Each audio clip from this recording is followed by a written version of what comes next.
이 시간 함께 하나님 말씀 보도록 하겠습니다. 하나님께서 우리에게 주신 말씀 신약성경 사도행전 2장 42절에서 47절까지 말씀입니다. 사도행전 2장 42절에서 47절까지 우리 저와 여러분이 한 절씩 교독하시고 마지막 47절은 한 목소리로 공독합니다. 제가 42절 말씀 읽겠습니다. 그들이 사도의 가르침을 받아 서로 교제하고 떡을 떼며 오로지 기도하기를 힘쓰니라.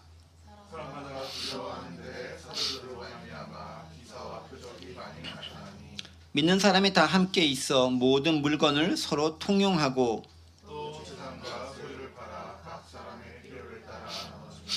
날마다 마음을 같이하여 성전에 모이기를 힘쓰고 집에서 떡을 떼며 기쁨과 순전한 마음으로 음식을 먹고 하나님을 찬미하며 또 온 백성에게 칭송을 받으니 주께서 구원받는 사람을 날마다 더하게 하시니라. 아멘. 네. 사도행전 2장의 말씀 오늘로 이제 마무리되는 그런 말씀이고요. 초기 기독교 공동체의 모습이 어떠한지 얼마나 아름다운지 함께 은혜 나누면서 귀한 말씀 우리에게 주시는 말씀의 의미를 생각해보는 시간 갖도록 하겠습니다. 지난 시간에 배웠던 말씀들 함께 좀 되짚어 보도록 하겠습니다. 지난 시간에 베드로 설교의 마지막 모습이었고요. 그래서 그 베드로가 설교를 하고 나자 사람들이 반응을 보이기 시작합니다. 죄인됨을 깨닫고 사람들이 질문을 하는 거죠. 형제들아 우리가 어찌 알꼬? 라고 사람들이 반응을 합니다. 그 사람들 든 사람들이 누구였죠?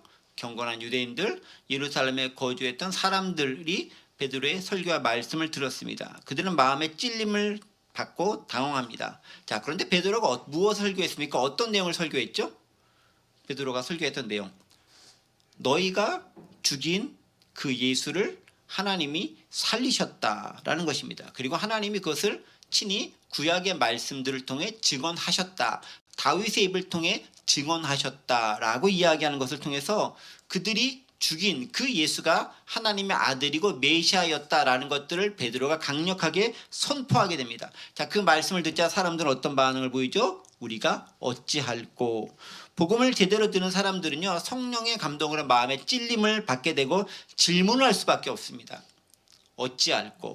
그때 우리는 그들에게 무엇이라 대답해야 할지 그 대답할 답을 준비하고 있어야 하는 것이죠. 그 답은 복음을 우리가 알고 가지고 있어야 됩니다. 자, 그러자 우리가 어찌할꼬라고 그들이 부를 때 사도들 향해 뭐라고 부릅니까? 형제들아라고 부릅니다. 베드로가 그들을 향해 형제들아라고 부른 것처럼 그들도 사도단을 향해 형제들아라고 똑같이 호칭하면서 마치 언제부터인지 모르겠지만 하나님 안에서 그들과 예수 그리스도를 믿는 동지들이 하나인 것처럼 그런 역사가 일어나게 되는 것들을 발견하게 되는 거죠. 인간적으로 하는 것이 아니라 하나님 주신 은혜로 서로 동질감을 느끼면서 고백하게 된다는 거죠. 성령의 은혜와 역사가 함께 나타나는 거죠. 변화시킨 것은 성령의 능력과 은혜다라는 걸 알 수 있습니다. 자, 그러자 베드로가 어찌할 거라는 질문에 세 가지 동사를 가지고 답변하죠. 첫 번째가 뭐죠? 너희가 회개하라, 리펜트라는 단어를 씁니다. 회개하라는 메시지는 세례 요한과 예수님의 동일한 메시지였다라는 것. 회개는 뭐겠습니까? 지금까지 오던 길에서 돌이켜 완전히 새로운 삶을 살아라라는 것인데 이게 바로 신앙인의 가장 기본이 되는 기초가 되는 덕목이다라는 건 말씀을 드렸습니다. 회개한 다음에 뭐 하는 거죠? 두 번째가 세례를 받고 죄사함을 받으라. 정확히 이제 영어 번역을 따르면은 세례를 받고 죄사함을 받으기보다는 죄사함의 은혜를 위해서 예수 그리스도의 이름으로 세례를 받으라라는 거죠. 그러니까 죄사함을 위해서 너희가 세례를 받으라. 예수의 이름으로 세례를 받으라라는 것입니다. 이때의 세례는 물 세례를 의미합니다. 즉 많은 사람 앞에서 너희가 공식적으로 그리스도인이 되었다라는 것, 죄인 되면서 이제 죄사함을 받았다는 것을 공표하고 선언하고 공식적으로 인정하는 절차를 거쳐라라고 이야기하고 있습니다. 세 번째 단계 뭡니까? 동사가 성령의 선물을 받으라. Receive the gift of the Holy Spirit. 성령의 선물을 받으라. 즉 성령을 받으라라고 얘기합니다. 근데 성령은 누가 주죠? 하나님께서 은혜로 주시는 거죠. 그리고 그 주신 성령님께서 우리 가운데 내주하시면서 두 가지 역사를 합니다. 첫 번째가 뭐죠? 우리가 믿음을 갖게 합니다. 두 번째는 믿음의 삶을 살게 합니다. 그게 성령의 내주 역사라고 말씀했습니다. 그런데 이 성령은 누가 약속했죠? 예수님께서 약속했다라고 얘기합니다. 인간이 주체가 된 것이 아니라 예수님이 하나님이 주체가 되어 성령을 약속했고 그 성령이 임재한다라고 얘기합니다. 어디서 약속했습니까? 예수님이 요한복음을 비롯한 복음서에서 여러 차례 성령 강림을 예언했고 또 사도행전에서도 말씀해 주셨습니다. 그런데 그 약속한 성령이 누구에게 임한다고 했죠? 너와 너희 자녀와 모든 먼데 사람들, 즉 누구? 하나님이 얼마든지 부르시는 모든 자들이라고 선포함으로써 모든 사람에게 임하는데 특별히 누구에게? 하나님이 부르신 자들에게 임한다. 아무에게나 임하지 않는다라는 것입니다. 그런데 이게 확장되어 있죠. 처음에는 말씀을 듣는 너, 두 번째는 네가 전해야 될 너의 가족들, 자녀들, 세 번째는 너의 주변에 있고 너보다 네가 모르는 더 먼 데는 사람들에까지 복음이 확장되어져 가야 된다라는 거죠. 그런데 누구의 은혜로? 성령의 은혜로 하나님께서 부르신 자들에게 성령이 임한다라고 했습니다. 자, 그랬을 때 어떻게 해야 됩니까? 우린 이 패역한 세대에서 벗어나서 복음을 믿고 예수 그리스도 안에 들어감을 통해 구원의 길로 나아가야 된다라는 것입니다. 이 세대가 패역하다라는 것들을 오늘 본문도 얘기하고 로마서 12장 2절에서도 이야기하고 있죠. 자, 그리고 이 베드로의 설교 결과 어떤 일이 일어납니까? 이 말을 듣고 세례를 받은 사람이 3,000명이나 되는 놀라운 역사가 일어났다라고 기록하면서 지난 시간에 말씀을 마무리했습니다. 그러니까 놀라운 하나님의 역사의 말씀이 선포되자 많은 사람들이 회개하는 역사가 일어났고 어찌할 바를 모르는 그들에게 베드로는 차근차근 과정을 설명해 줬고 그 설명에 따라서 하나님의 놀라운 역사 그들에게 임하고 3,000명이 회개해서 신도가 된 역사가 일어난 것을 지난 시간을 통해 발견할 수 있습니다. 자, 그렇게 수많은 사람들이 믿음의 공동체를 이루게 되고 신앙을 갖게 되었는데 이제 그렇다고 한다면 그들이 어떠한 삶을 살아야 되는 것인가? 그렇게 믿는 것까지는 좋았습니다. 예수님을 받아들인 것까지 좋습니다. 예수님의 은혜를 체험한 것까지 좋습니다. 거기로 끝. 그때 우리의 많은 심령들과 많은 사람들은 거기까지만 행하는 경우가 많아요. 예를 들면 수련회 가서 엄청 은혜를 받고 여기가 좋사오니 거기서 풍성 은혜를 누린 다음에 내려와서는 그것과는 별개의 삶을 살 때가 참 많았습니다. 돌이켜보면 그럴 때가 많죠. 은혜 받을 때가 있고 은혜 까먹을 때가 마치 있는 것처럼 그런 삶을 주로 살았던 적이 있는데 그게 아니다라는 거죠. 그런 은혜를 체험했으면 예수를 제대로 믿기 시작했으면 하나님의 성령의 충만함을 받았으면 어떠한 삶을 살아야 하는가에 대한 모습들이 42절부터 오늘 보면 47절까지 기록되어 있다는 것입니다. 자, 그러면 42절의 말씀은 어떠한 삶을 살아야 되는지에 대해서 아주 요약적으로 한 절로 아주 간단하지만 명확하면서도 분명하게 핵심적인 사항들을 언급해 놓고 있습니다. 우리 42절에 있는 말씀을 같이 함께 한번 읽어볼까요? 같이 읽겠습니다. 시작. 그들이 사도의 가르침을 받아 서로 교제하고 떡을 떼며 오로지 기도하기를 힘쓰니라. 여기서 중요한 몇 가지 명사가 나오죠. 주로 저는 동사 위주로 해석하지만 오늘 본문에서는 중요한 4가지 해야 될 것을 명사로 처리하고 있는 것이 나옵니다. 영어로 보면요. They devoted themselves to the apostles' teaching and to the fellowship and to the breaking the bread and to prayer라고 하면서 발음이 안 좋으니까 참 미안한데 4가지 것에 to 이하라고 하면서 4가지 것이 나오죠. 첫 번째가 사도의 가르침에 대해서, 두 번째가 교제에 대해서, 세 번째가 떡을 떼임에 대해서, 그리고 네 번째가 기도에 대해서라고 하면서 4가지 것이 핵심적인 신앙 공동체 삶의 모습이다라고 이야기합니다. 그러니까 이 4가지가 신앙 공동체에 반드시 있어야 되는 거예요. 이게 핵심적인 사항이라는 거고요. 이후에 나오질 43절부터 47절까지는 이것들 조금 더 구체적으로 설명해 주는 내용에 불과합니다. 불과한 게 아니라 설명해 주는 내용입니다. 자, 그렇다면 여기 있는 내용들을 조금 시간이 걸려줘서 함께 좀 살펴보도록 하겠습니다. 40위에 나오는 4가지 것들이 워낙 중요한 항목들이기 때문에 함께 좀 살펴보겠습니다. 자, 제일 먼저 그들이 행해야 됐던 모습은 뭐죠? 사도의 가르침을 받는다. 여기 이제 영어 성경에 있는 번역을 좀 집중하면 They devoted themselves to the apostles' teaching. 사도의 가르침에 그들 자신이 전념했다. 집중했다라고. 그러니까 이 디보티드 투라는 것이 사도의 가르침뿐만이 아니라 그 다음에 교제에도, 그 다음에 떡을 땜에도, 기도에도 똑같이 걸리는 그런 동사가 되는 거예요. 어디에 전념했느냐? 네 가지 것에 전념했다라는 거죠. 첫 번째가 뭐라고요? 사도의 가르침에 전념했다. 자, 사도의 가르침에 전념했다라는 것은 사도들이 뭔가를 가르쳤다라는 것을 의미하죠. 그럼 이제 우리가 생각해봐야죠. 도대체 사도들은 뭘 가르쳤을까? 사도들은 뭘 가르쳤을까요? 어떻게 예배 잘 드릴 수 있을까? 이거 가르쳤을까요? 어떻게 전도 잘할 수 있을까? 이런 것 혹시 가르치지 않았을까요? 요새 교회에서 하는 프로그램들 그런 거잖아요. 어떻게 하면 치유받을 수 있을까? 어떻게 하면은 인간관계 잘할 수 있을까? 어떻게 하면 좀 이렇게 인간을 잘 맺어가지고 좀 사업에 성공할 수 있을까? 이런 거 많이 가르치잖아요. 우리는 그런 거 안 가르쳐요. 근데 네, 그런 거. 자, 그러면 사도의 가르침이 뭔가를 좀 살펴볼 필요가 있다는 거죠. 자, 그럼 사도의 가르침이 뭔가? 첫 번째, 사도의 가르침이 뭔가? 첫 번째는요, 예수님이 평소 전하셨던 메시지를 그들은 가르칩니다. 자, 예수님의 메시지를 주로 누가 들었죠? 예수님의 제자들, 따라다니는 12명의 직계 제자들이었습니다. 따라다녔던 직계 제자들은 지금 단계에서는 그들을 사도라고 부르고요. 예수님을 사도적 단계는 아니지만 복음을 듣고서 변화된 사람들을 오늘 본문 이후부터는 주로 다 제자들이라는 명칭으로 부르기 시작합니다. 약간 이제 부르는 명칭이 바뀌기 시작합니다. 어쨌든 예수님을 직접 따라다녔던 제자들로서의 사도들은 예수님이 무엇이라 말했는지, 무엇을 행했는지, 무엇을 가르쳤는지, 무엇에 대해서 집중하셨는지를 너무나 잘 알고 있습니다.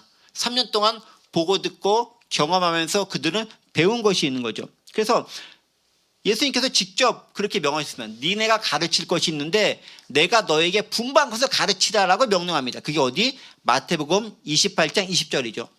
내가 너에게 분부한 모든 것을 가르쳐 지키게 하라. 이게 사도들에게 명령한 예수님의 명령이에요. 부활 승천하시면서 이 명령하고 떠나신 거죠. 내가 생각해 너희 항상 함께 있으리라고 하면서 내가 너희랑 같이 있을 테니까 네가 해야 될 게 한 가지 있는데 뭐라고요?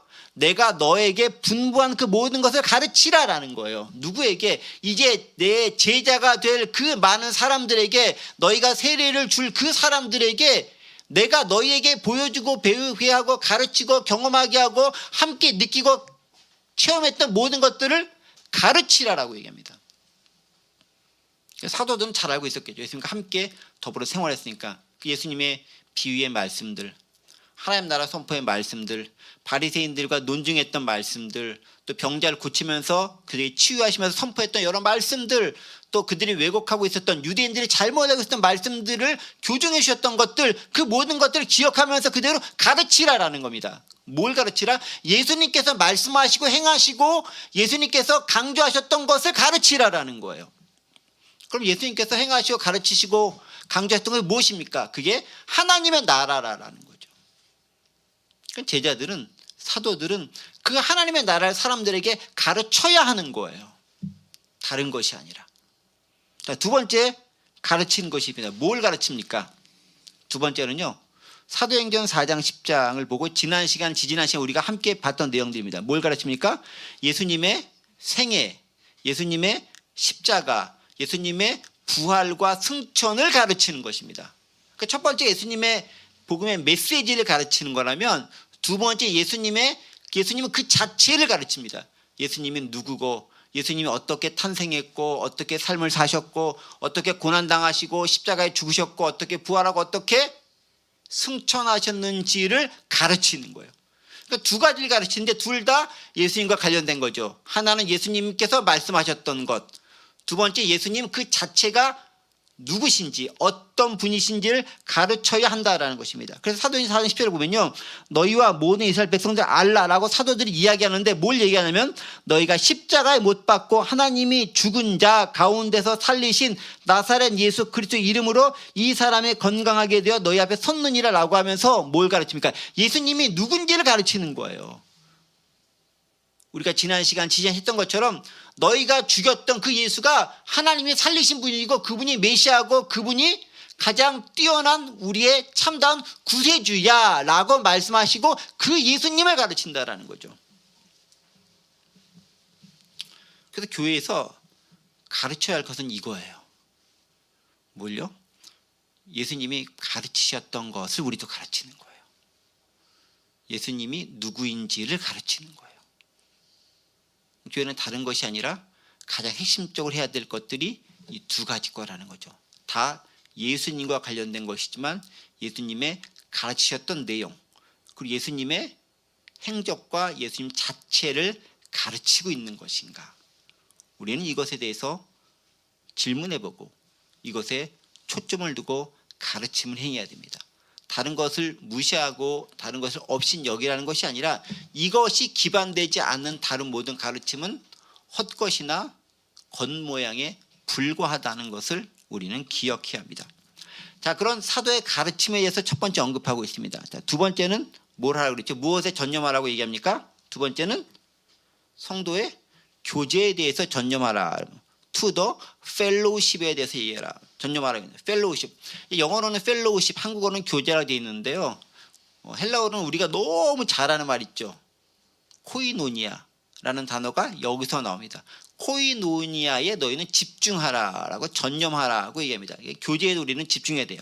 자, 사도들의 가르침에 집중했으면 두 번째는 교제에도 집중해야 된다라고 얘기합니다. 교제, 펠로우십, 코이노니아, 어떤 교제가 있는 것인가. 이것도 한 네 가지 정도로 살펴볼 수 있는 것 같습니다. 첫 번째 교제는요, 친교로서의 교제가 있습니다. 그러니까 친하게 잘 지내면서 이렇게 교제 나누고 서로의 안부도 물으면서 함께 교우 관계를 잘 유지해 나가는 것입니다.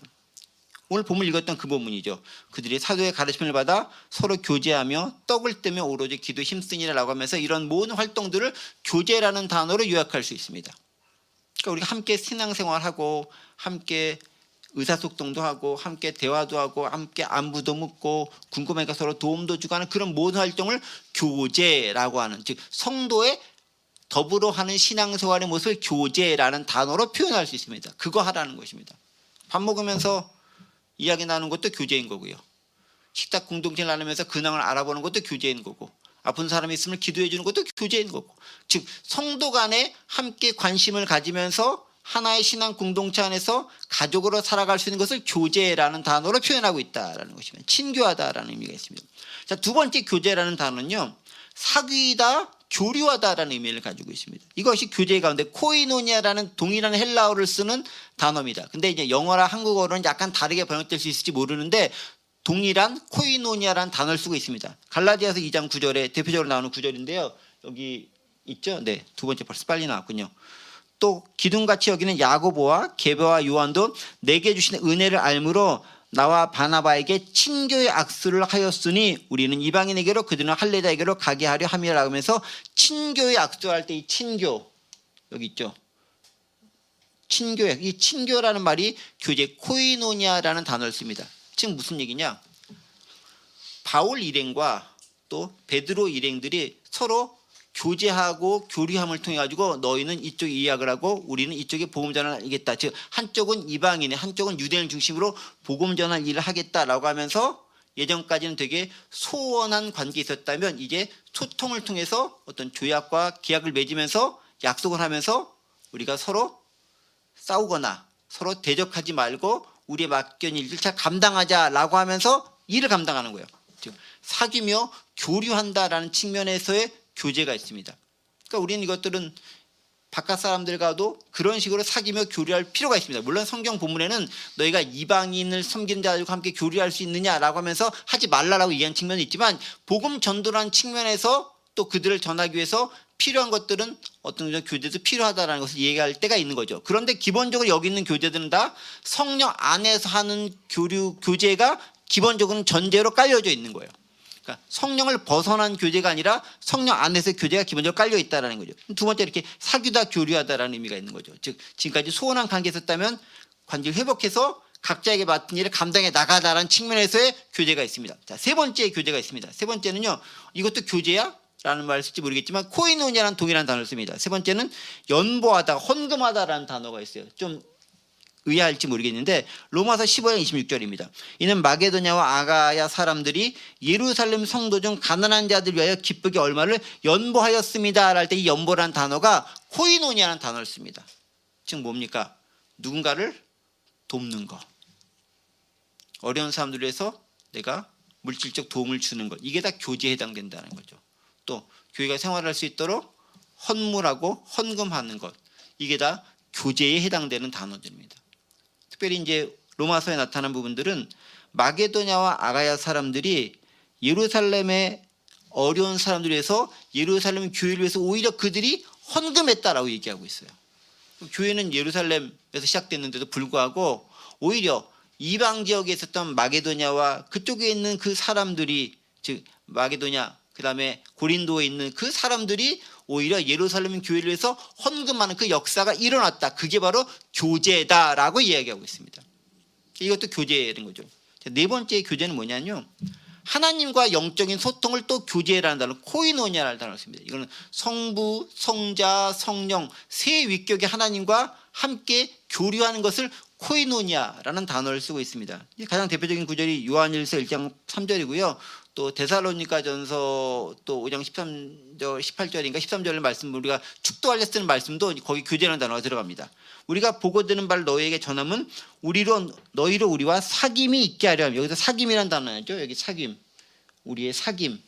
이게 이제 코이노니아 단어를 씁니다. 우리의 사귐은 누구의 사귐이냐? 아버지와 그의 아들 예수 그리스도와 더불어 누림이라. 즉 성령 안에서 하나님과 그리고 예수 그리스도와 누리는 그 교통을 또 코이노니아라는 단어를 통해서 함께 사용하고 있습니다. 자, 그러니까 오늘 사도행전 2장 42절에서 너희가 교제에 전념하다라는 건요, 여기 말씀에 언급되어지는 네 가지 것들의 의미를 동일하게 다 가지고 있는 거예요. 즉 신앙 공동체 안에서 그들 가운데서 함께 모여서 즐겁고 행복하게 서로 친목을 다지면서 삶을 살아가라는 기본적인 의미 외에 또 멀리 떨어져서 사역을 감당할 때 그들과 더불어서, 즉 뜻이 맞지 않아서 혹은 여러 가지로 멀어졌던 사이가 다시 회복하는 관계를 통해서 그 은혜 가운데서 하나님의 놀라운 역사를 함께 이루어져 나가라는 측면에서 교류가 필요하다는 측면에서 두 번째가 있는 거고요. 또 돕고 어려운 사람들을 위해서 내 필요를 내어준다는 측면에서의 교제도 있는 것이고요. 또 무엇보다도 성부와 하나님과 성자와 예수 그리스도와 성령과, 즉 성령 하나님과의 교제를 통해서 삼위일체 하나님과의 교류를 통해서 풍성한 영적인 은혜 가운데 너희가 젖어들어라 라는 메시지 역시 이 가운데 포함되어 있는 겁니다. 그러니까 이 모든 것이 다 교제라는 단어에 들어가 있다라는 거죠. 여기에 그들은 전념했다라고 이야기하고 있습니다. 자, 세 번째는 뭐에 전념하라고 얘기합니까? 세 번째는 떡을 떼는 일에 전념하라. 떡을 떼는 일, 역시 먹는 일에 전념하라 라고 얘기합니다. 먹는 일, to the breaking of bread라고 해서 떡을, 여기 떡이 아니고 빵이죠, 브레드니까 빵을 떼는 일에 전념하라 라고 얘기합니다. 자, 그런데 이 떡을 떼다라는 표현은요, 신약 성경에서 그냥 우리가 같이 떡 나눠 먹으면서 밥 먹는다 라는 의미도 물론 포함하고 있습니다. 그런데 그거보다는 조금 더 약간 신학적인 의미를 가지고 있는데, 그것은 무슨 의미냐면은 성찬식을 한다라는 의미를 먼저 가지고 있습니다. 이게 성경에서 주로 어떻게 말하면 관용적인 어구로 쓰여지는 그런 표현들이고, 주로 이제 신학성경 복음서를 뿐만 아니라 서신서들에서 사도들이 또 서신서 기자들이 쓸 때는 이 떡을 떼다라는 단어를 쓸 때는 성찬식과 관계되어서 이 단어를 주로 사용합니다. 그러니까 성찬식을 하다라는 의미고요. 그걸 조금 더 확대하면은 예배하다라는 의미로 확대 해석할 수 있습니다. 자, 그런데 이 떡을 떼다라는 단어를 누가 가장 먼저 쓰였느냐? 물론 우린 예수님으로부터 그 기원을 찾아볼 수 있습니다. 제일 처음에 마가복음 14장 22절 보면 예수님의 전례를 찾아볼 수 있는데요. 6월절 만찬에서, 우리가 말한 최후의 만찬에서 이 단어가 나오죠. 그들이 먹을 때에 예수께서 떡을 가지사 축복하시고 떼어 제자들에게 주시며 이르시되 받으라, 이것은 내 몸이니라 하시고 라고 하면서 떡을 떼다라는 단어를 말씀하시죠. 여기서 breaking of bread, break the bread라는 단어를 쓰면서요, 떡을 떼고 축복하다라고, 그리고 그것을 나누어 주다라고 예수님께서 6월절에서 성만찬을 제정하실 때, 마지막 만찬 할 때 이 단어를 쓰는데, 그로부터 이 떡을 떼다는 단어들은 사도들은요 항상 그 기억이 있는 거예요. 예수님의 잡히시던 그날 밤에 우리 주님이 자기들과 더불어서 자기들의 발도 씻기셨고 자기들과 더불어서 만찬을 함께하면서 떡을 떼어주신 장면들이 그들의 기억 속에 너무 강력하게 박혀 있는 겁니다. 그리고 주님께서 말씀하셨죠. 이것을 너희가 내가 다시 올 때까지 기억하고 기념하라라는 것들 때문에 단지 먹는 것으로의 떡을 떼는 것이 아니라 예수님께서 마지막 순간에 당신의 몸을 내어주고 당신의 피를 흘리셨던 그 놀라운 사건을 기억합니다라는 의미에서 성찬이라고 하는 어떤 제의적인 성격의 것으로 바뀐 거죠. 그리고 떡을 떼다라는 것은 단지 뭐 애찬식을 하다라는 의미가 배제됐다라기보다는 그것을 포함해서 성찬식을 하다라는 예수님의 십자가와 피 흘림을 기억하다, 그것을 전해들 우리의 사명을 기억하다라는 의미를 가지고 있습니다. 그래서요, 다른 사도들도 이 떡을 떼다라는 단어를 그런 동일한 의미로 사용합니다. 그래서 가장 대표적인 것이 제가 성찬식 할 때마다 다다음 주 정도쯤 할 것 같은데 성찬식 할 때마다 인용하는 구절이 있죠. 고린도전서 11장 23절 24절이죠. 내가 너희에게 전한 것은 주께 받은 것이니 그 주 예수께서 잡히시는 밤에 떡을 가지사 축사하시고 떼어 이르시되 이것은 너희를 위하는 내 몸이니 이것을 나를 기념하라 하시고 라는 그 말씀을 바울이 그대로 가져와 가지고 언제 인용하죠? 성찬식 할 때 이 말씀을 그대로 사용하고 있습니다. 그러니까 떡을 떼다라는 단어는요, 상당히 중요한 신학적 뉘앙스를 가지고 있는 거죠. 성찬식을 하다, 주님을 기억하고 기념하다라는 의미를 가지고 있습니다. 그리고 이 성찬식이 있는 것을 우리는 뭐라고 다름을 표현하면은 예배하다라는 단어로도 표현할 수 있습니다. 그러니까 떡을 떼다라는 것은 단지 함께 떡 먹으면서 교제하다라는 의미, 교제하다라는 것은 아까 그 말한 펠로우십, 코이노냐 쪽으로 우리 붙여야 되는 게 맞고요. 떡을 떼다라는 것은 성찬식을 통해 주님께 예배하고 주님과 은혜를 나누고 주님의 죽으심과 부활을 묵상하는 삶을 사는 것이다라는 것을 우리 한 번 더 확인해 볼 수 있습니다. 그러니까 그 예배의 삶을 그들은 살았다는 거고요. 또 그들은 모일 때마다 성찬식을 했어요. 초기 공동체는. 저희 교회는 뭐 1년에 4번밖에 안 하잖아요. 매 분기 마지막 주일에 한 4번밖에 안 하지만 또 어떤 한국에 있는 교회들에서는 매 주일 성찬식 하는 교회도 있고요.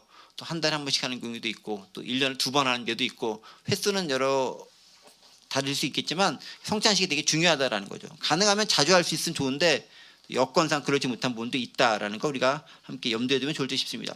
자, 네 번째 전념해야 될 것이 있습니다. 뭐죠? 기도에 전념했다. 기도에 전념했다. To prayer라고 합니다. 기도에 전념했다. 기도하는 것은 우리 모든 신자들의 가장 시면을 기울여야 할 덕목이기도 하죠. 자, 그런데 기도에 있어서 가장 핵심은 이거죠. 내가 원하는 것을 하나님께 아뢰는 것도 중요하지만 더 중요한 것은 하나님께서 우리에게 원하시는 것이 무엇인지를 묻고 들으면서 그에 합당하게 행할 수 있도록 나를 준비시켜 달라고 간구하는 것이 사실 기도의 조금 더 핵심적인 능력입니다. 즉 하나님의 우리를 향한 뜻을 가르쳐 주십시오라고 고백하는 게 더 중요한 거죠. 그러니까 저 이거 행하겠습니다. 그게 아니라 이거 좀 주십시오. 그게 아니라 이거 필요한데요. 그게 아니라 정확히 하면 그게 아니라가 아니라 그것보다는 하나님께서 우리에게 원하시는 것이 무엇인지를 묻고 그것을 그대로 행할 수 있는 힘과 능력과 은혜를 달라고 기도하는 것입니다. 그게 핵심인 거죠. 믿는 자들에게는 모든 것이 합력하여 선을 이루니라. 또 너희가 무엇인지 구하는 대로 얻을 것이니라 라고 하는 말씀들은 내 필요한 것을 다 구해라 라는 의미가 배제되지는 않지만 그 필요한 것은 뭐냐? 하나님께서 우리에게 원하시는 것을 우리가 기도로서 구할 때 하나님께서 우리에게 허락하시고 은혜를 주신다라는 것을 가장 우선적으로 염두에 두어야 하는 것이죠. 그러니까 결국 그 기도의 내용은 어떤 기도가 되겠습니까? 하나님의 나라를 구하는 기도가 가장 우선이 되는 기도가 되어야 하는 거죠. 주님께서 가르친 기도 가운데 그게 가장 우선적으로 들어있으니까. 그 다음에 무슨 기도를 합니까? 성령의 충만함을 위해서 기도하라라고 얘기합니다. 그리고 또 무엇을 기도합니까? 다른 지체들을 위해서, 다른 공동체를 위해서. 바울도 그것을 많이 간구했죠. 너희가 우리를 위해서 기도해달라고 하면서 공동체를 위한 그리고 다른 복음 전하는 사역자를 위한 기도가 중요하다라고. 이런 기도에 전념했다라는 겁니다. 그러니까 네 가지가 나오는 거죠. 타도의 가르침에, 두 번째는 뭐라고요? 성도의 교제에, 신앙 안에서 교제인 거죠. 세 번째는 그렇죠. 떡을 땜이라고 하는 성찬을 위해서. 네 번째는 기도. 이 네 가지 것에 신앙 공동체가, 즉 베드로의 말씀을 듣고 회개해서 신앙인으로 거듭난 그들이 가장 핵심적으로 추진하고 전념하고 매달렸던 사항이다라는 것을 알 수 있습니다. 그 네 가지가 가장 중요한 모습이고요. 교회도 이 네 가지 것이 가장 핵심적으로 들어가 있어야 되는 거예요. 따지고 보면은 이 가운데 우리가 가장 많이 필요하고 알려져 있는 그런 핵심적인 거 있죠. 뭐 전도하기. 별로 없는 것처럼 보이잖아요. 그렇죠? 네. 근데 이제 그 얘기는 또 나중에 좀 보도록 하겠습니다. 자, 이렇게 핵심적인 사항을 얘기할 다음에 그 다음부터 이제 그것들 조금 더 풀어서 신앙 공동체의 모습이 무엇인지 조금 더 풀어서 43절부터 47절까지 이야기합니다. 자, 43절 보겠습니다. 자, 사람마다 두려워하는데 사도들로 말미암아 기세와 표적이 많이 나타났다. 그 기록합니다. 사람들이 두려워했다. 근데 여기 있는 사람들은 누구일까요? 신앙 공동체를 형성했던 그 사람들일까요? 그 사람들이 아니라 여기서 말하는 사람들은 그 신앙 공동체를 보고 있는 다른 사람들이 두려워했다라는 거예요. 그런데 두려워했다는 것이 무서워했다라는 단어를 쓰지 않아요. 물론 그 말이 없지 않, 그 뉘앙스가 있긴 한데 여기 보세요. 43절. Everyone was filled with aw라는 단어를 쓰죠. 제가 발음이 안 좋아서 좀 그렇긴 한데 모든 사람이 경외심으로 가득 찼다라고. 경외심으로. 누구에 대한 경외심입니까? 기본적으로 하나님에 대한 경외심으로 가득 찼고요. 두 번째는 하나님을 믿는 그 신앙 공동체에 대한 경외심으로 가득했다라는 거예요. 자, 그러니까 아까 말한 42절에 말한 그 네 가지 것에 전념하고 있었던 그 신앙 공동체의 모습을 다른 사람들이 보니까 이거 정말 뭔가 놀랍고 뭔가 형언할 수 없는 그런 모습이 그들 가운데 압도당하게 다가왔다라는 거예요. 그래서 경외심을 가질 수밖에 없다라는 거예요. 그들 보니까 두려웠다라는 거예요. 공포를 떨면서 그런 공포 영화의 두려움이 아니라 야, 도대체 저 공동체가 뭐길래 저런 모습을 통해서 우리에게 이런 경외함을 심어주는가에 대한 의문을 자아내게 하는 그러한 경외심으로 가득 차게 됐다라는 거예요. 누가? 그 공동체를 보고 있는 외부의 사람들이 그렇게 느꼈다라는 거예요.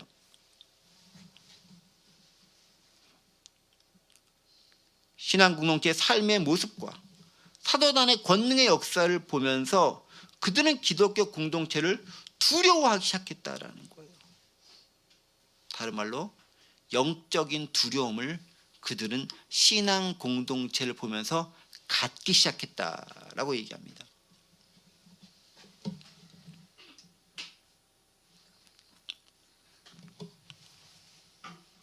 덧붙이는 말이 있죠. 사도들로 말미암아 기사와 표적이 많이 나타났다. And many wonders and miraculous signs were done by the apostles. 사도들로부터 행해진 많은 기이한 일들과 기적적인 어떤 표식들이 많았다라는 거예요. 사도들이 그걸 많이 행했다라는 거죠. 초기 기독교 교회 공동체에서 특별히 예수님과 더불어 함께 생활했었던 제자들이 중심이 된 사도단에는 이런 기적들이 무수히 많이 펼쳐졌습니다. 또 사도행전 앞으로 보시면 알겠지만 예수님이 행하셨던 것들 그대로 사도들도 행했습니다. 심지어 죽은 자를 살리는 것도 행했습니다. 놀라운 능력이 그대로 전이가 되는 거죠. 그러니까 예수님을 보는 것처럼 그들은 사도들의 모습을 사람들은 확인하고 볼 수 있었다라는 것들이죠. 자, 그런데 우리 이제 궁금증을 가질 수 있어요. 그러면 오늘날에도 이런 모습이 그대로 나타나는가? 그러면 우리 부각하늘교회는 왜 이런 거 없어? 저 임목사가 죽은 사람 살리면은 교회 엄청 부흥할 텐데 뭐 이런 거. 네, 아마 전 세계에서 가장 유명한 사람이 되겠죠, 제가. 네, 그런 일은 제가 볼 때 별로 일어날 것 같지는 않아요. 오늘날 그럼 왜 없는 걸까? 사실 여기서는 좀 특수성이 있습니다. 그러니까 이 초기 기독교 교회 공동체는요, 하나님께서 성령의 놀라운 첫 번째 성령의 은사를 부어주시고 성령 충만함을 통해서 공동체, 교회라는 공동체를 만드셨고 그 공동체가 역동적으로 활동할 수 있도록 처음 시작하신 것이기 때문에 그때 주어졌던 놀라운 물 붓는 듯한 은혜가 특별히 풍성했던 공동체였다라는 거예요. 그러니까 처음 탄생할 때는 하나님의 주권적 역사로 모든 기적과 기사와 이적과 놀라운 역사들이 마구마구 많이 펼쳐지는 거예요. 모든 사람들이 한꺼번에 놀랄 만큼 폭발적 능력과 역사가 그 당시 있었다라는 거예요. 왜? 교회를 그렇게 탄생시키기 위한 하나님의 놀라운 계획 가운데 있었다라는 거예요. 오늘날은 어떠냐? 오늘날은 이미 그때 탄생된 교회가 여전히 살아 존재하고 있고 계속 지속되고 있는 거잖아요. 그러니까 오늘날도 그렇게 폭발적 역사가 계속해서 일어나는 것이 아니라 때에 따라서 때때로 그런 모습들이 필요에 따라 일어나긴 합니다. 그런데 부분적으로 일어나는 거죠. 모든 교회마다 다 이런 것과 동일한 그런 사도들의 기적 같은 역사가 일어나느냐? 그건 아니라고 보는 거예요. 그래서 이것도 학자들에 따라 나눠지게 돼요. 어떻게 나눠지느냐?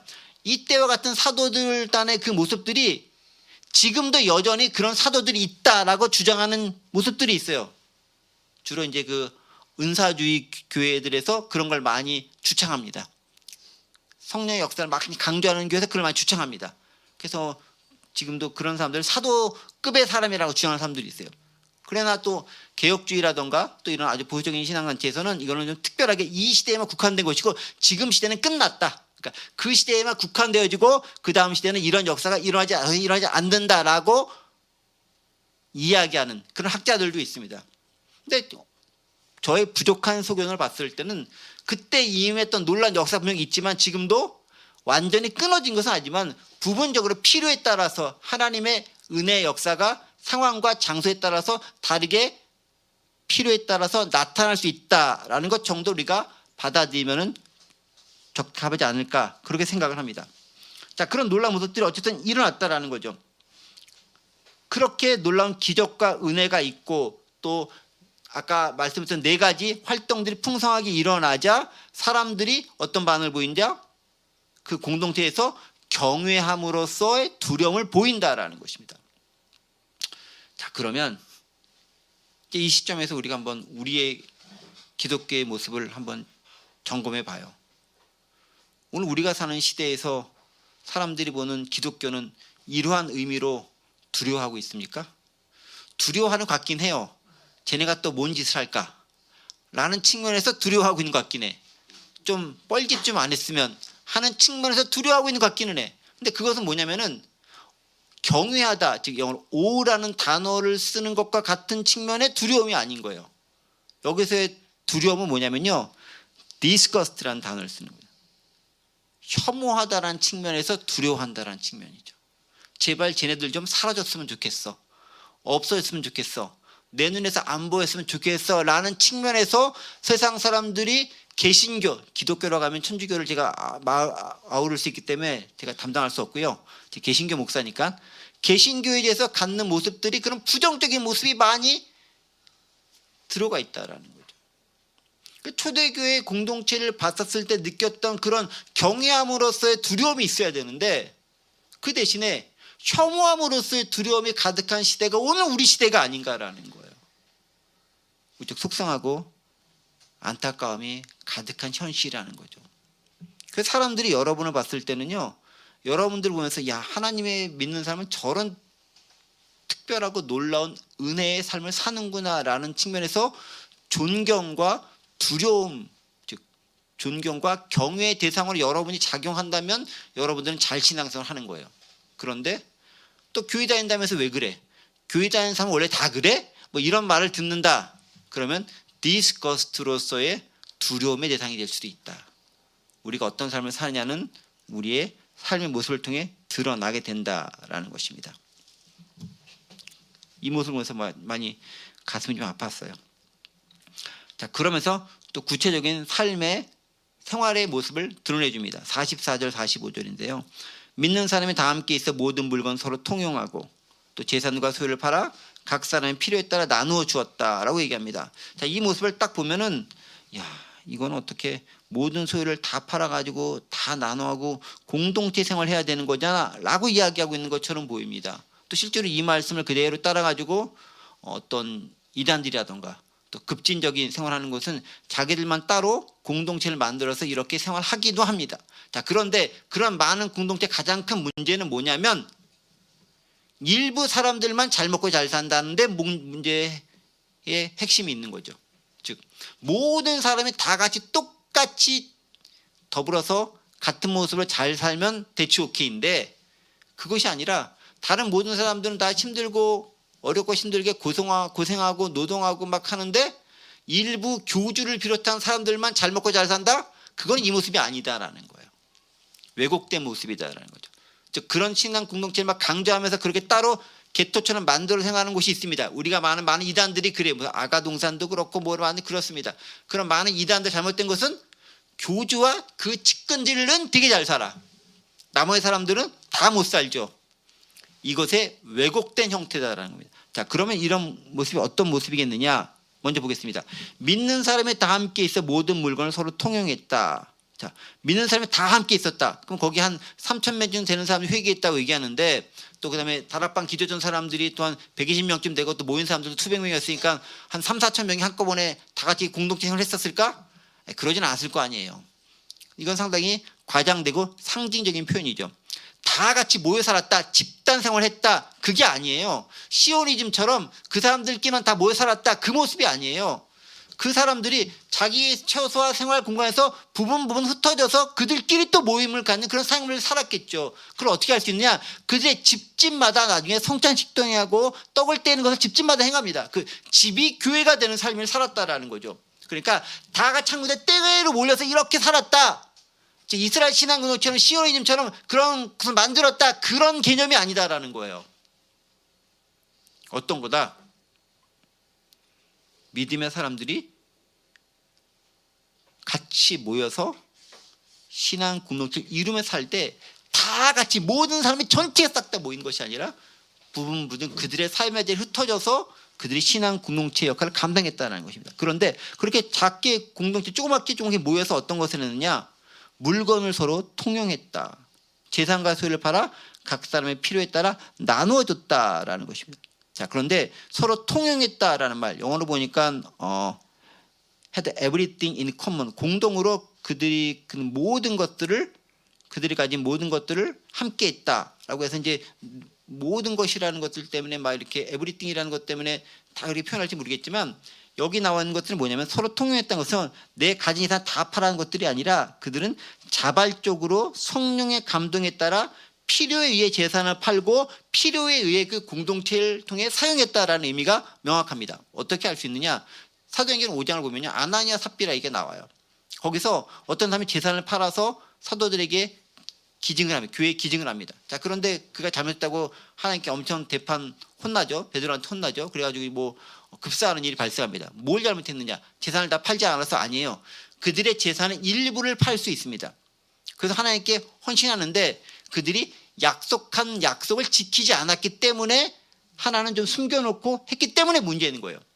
그러니까 모든 걸 다 팔아서 네 재산 다 팔고 합류해라고 하는 것들이 주로 이단들이 사용하는 방식이에요. 그게 아니라 내가 하나님께 주신 은혜대로 결정한 대로 마음에 주는 감동대로 일부를 어렵고 힘든 사람들이 있으니까 재정이 어려우니까 내가 기꺼이 헌신하겠습니다라고 약속한 것이 있으면 그거 약속한 것대로 드려야 된다라는 거죠. 그렇게 드려진 것들은 어떻게 필요한 사람의 필요에 따라 사용됐다라는 거예요. 45절 보세요. 어떻게 나눠졌습니까? 각 사람의 필요에 따라 나눠졌다라고 되어 있습니다. 이게 중요하죠. 어떤 사람들은 무진장 가난하기 때문에 좀 필요한 게 많은 사람이 있고요. 어떤 사람은 원래 가진 게 많기 때문에 필요한 게 별로인 사람이 있어. 그럼 어떻게 합니까? 좀 많이 필요한 사람에게 많이 줄 수도 있는 거예요. 오늘날의 경제 원리로 생각하면 잘 이해가 안 될 수 있죠. 내가 투자한 몫이 이만큼이야 내가 더 그만 가져가야 되냐라는 것인데, 그런 원리가 아니라 내가 기꺼이 은혜 받은 대로 하나님 앞에 드리면 그 드린 것들을 따로 교회가 관리하는 걸 통해서 그 모인 것들은 이제 더 이상 내가 좌지우지할 수 있는 그런 내 소유권을 주장할 수 있는 것이 아닌 거예요. 드려진 것은 드려진 거예요. 그것들이 어떻게 사용되느냐? 그 교회가 필요한 사람에 따라서 각자 알맞게 분배해 주는 거예요. 그러니까 예를 들면 교회에 우리가 헌금을 했어요. 그럼 내 필요에 맞게 내 능력과 역량대로 자발적으로 헌금을 하는 거예요. 그럼 그 헌금이 어떻게 쓰이느냐? 내가 많이 했으니까 나한테 많이, 내가 많이 했으니까 나한테 많이, 우리 공동체 많이 지출하고 지불해야 됩니다라는 게 아니라 그것이 쓰여져야 할 필요에 따라서 적절하게 분배해서 나눠주고 사용되게 해야 된다. 이게 원래 원칙이다라는 거죠. 이게 잘 지켜지지 않으면 교회 공동체에 문제가 생기고 여러 말이 많이 나올 수 있고, 또 이것이 잘 되어지기 위해서는 우리가 어떤 마인드를 가지고 있는가가 무척 중요합니다.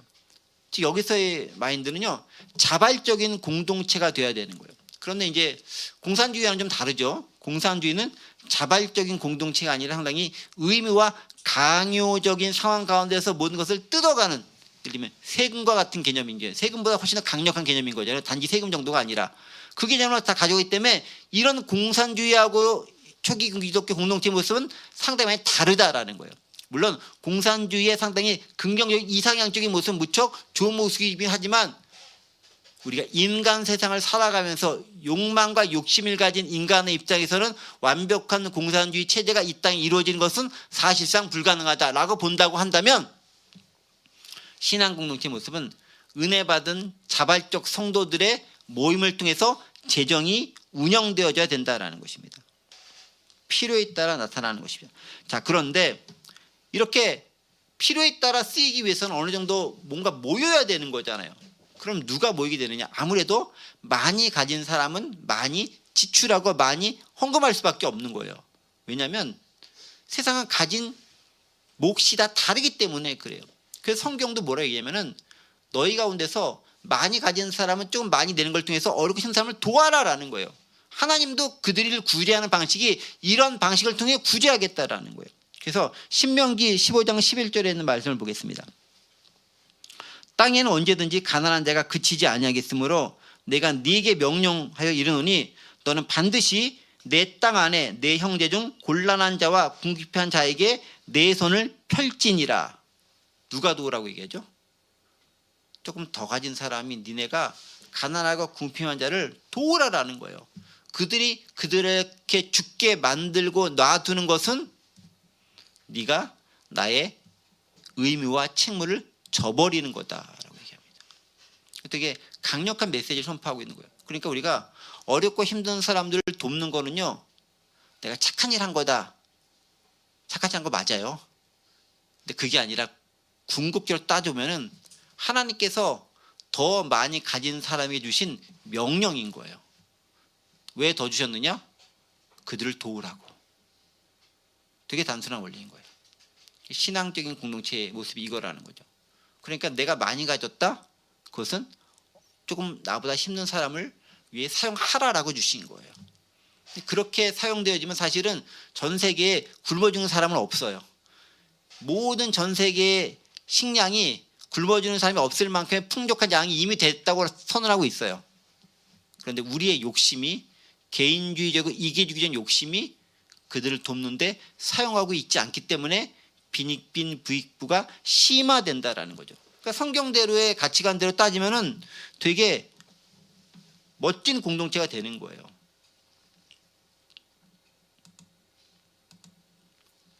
46절 빨리 끝내야 되니까. 날마다 마음을 같이 성전에 모일 힘쓰고 집에서 떡을 떼며 기쁨과 순전한 음식을 먹고 라고 얘기하고 있죠. 어떻게 날마다 마음을 같이 성전에 모였다. 성전에 모이는 거 중요하다라는 거죠. 마음을 같이 하면 모였다. 성전에 모이는 거 필요합니다. 잘 모여야 됩니다. 일단 핵심 모이기를 힘쓰는 거죠. 신앙 공동체 일단 잘 모이는 게 중요합니다. 어디서 모이라? 성전에서 모여라 라고 얘기합니다. 모여서 뭐합니까? 은혜를 체험하는 거죠. 가르침도 받고 교제도 하고, 그 다음에 또 뭡니까? 떡을 땜도 필요하면 하고, 그 다음에 또 뭘 합니까? 하나님의 은혜를 나누는 기도도 열심히 하라라는 것입니다. 자, 그런데 거기서만 그치는 것이 아니죠. 성전에 했으면 그 다음 뭐라고 합니까? 집에서 떡을 떼며 기쁨과 순전한 마음으로 음식을 먹어라.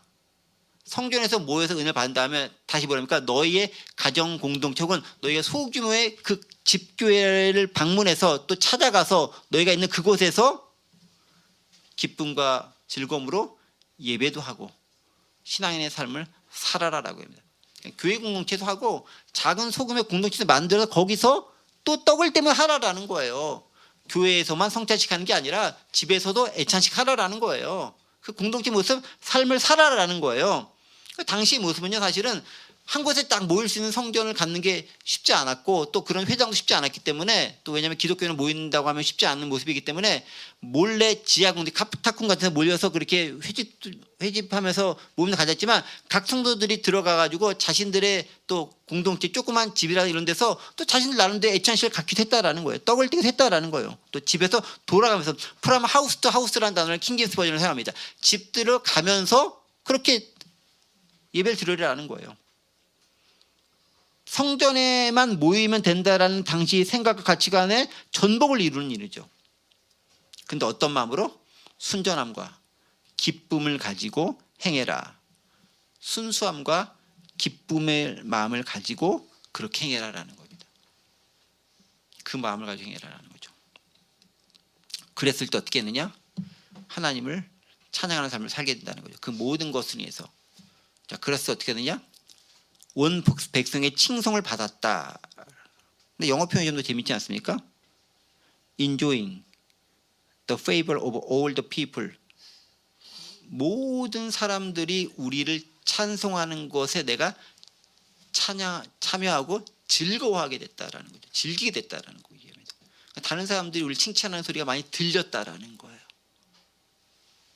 하나님을 찬양하고 다른 사람이 우리 공동체를 칭찬하는 모습들이 많이 들렸다라고 얘기합니다. 과연 우리도 그런가? 뒤집어볼 필요가 있죠. 그리고 마지막 한 가지, 주께서 구원받는 사람을 날마다 더하게 했다. 숫자가 부응했다라는 거죠. 누가 부응케 했다? 주께서. The Lord added to their number daily those who were being saved. 구원받는 사람을 주님께서 부응시키셨다. 그러니까 부응시키는 건 누가 하는 거다? 하나님께서 하시는 거다. 자, 아까 숫자가 3,000명 됐다라는 표현도 있죠. 그게 어디 나오죠? 41절인가에 나오죠. 보세요. 두 군데 같이 있고 부흥의 역사가 보세요. 사도행전 41절. 그 말을 받은 사람들은 세례를 받음에 이날에 신도의 수가 3,000이나 더하더라. 사람이 내가 그곳에 있는 베드로가 더하겠다라는 게 아니에요. 누가 더했습니까? 하나님께서 그 사람들의 마음을 변화시켜서 더하게 만들어 주셨다라는 겁니다. 47절도 마찬가지죠. 하나님을 찬미하며 또 백성의 칭송을 받으니 주께서 구원받는 사람을 날마다 더하게 하시니라. 하나님께서 부흥시키게 하셨다라고 얘기합니다. 주체가 하나님이다. 그러니까 우리가 내가 부흥하겠다라는 자세가 이제 필요하지 않다라고 말할 수는 없겠지만 부흥은 궁극적으로 하나님께서 그들의 모습을 통해서 역사하시는 결과로서의 열매다라는 걸 우리가 가질 필요가 있는 거죠. 그래서 너무나 또 그렇지 못한 모습에 대해서 실망해 할 필요는 없는 것이고 하나님이 하나님의 때 하나님의 방법대로 역사하실 거다라는 기대를 가지고 또 우리가 이 신앙 공동체 모습을 제대로 살아간다면 귀한 모습을 볼 수 있는 그날이 오리라 믿습니다. 기도하겠습니다. 은혜와 산이 하나님 아버지, 초기 신앙 공동체의 모습을 다시 한번 살펴봅니다. 사도의 가르침을 받고 교제 나누고 떡을 떼며 기도에 힘썼던 그들의 모습을 발견하게 되고 유무상동의 공동체를 통해서 얼마나 어렵고 힘든 사람을 함께 도우며 아름답게 생활했는지를 살펴보게 됩니다. 그러한 교회의 모습이 아름다운 모습일 것인데 오늘 이 시대 우리의 교회의 모습은 어떠한지 되짚어 봅니다. 세상에서 손가락질 받는 교회가 아니라 세상에서 경외함을 느끼고 두려움을 느끼게 하는 그런 교회 공동체, 우리의 공동체가 될 수 있도록 도와주옵소서. 감사드리며 예수 그리스도의 이름으로 기도하옵나이다. 아멘.